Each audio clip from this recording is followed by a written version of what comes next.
সৃজেছি নিজের যে মহাপ্রলয়ের কালে, সৃজেছি নিজের যে দৈত্য দানবের দমন করেছি নিজে, দৈত্য দানবের দমন করেছি নিজে।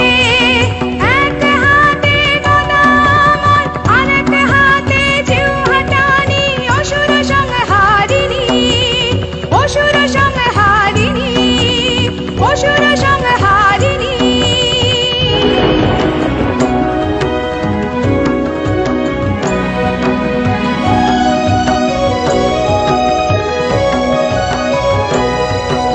পিত হ্রদে সৃষ্টি আমার বগলা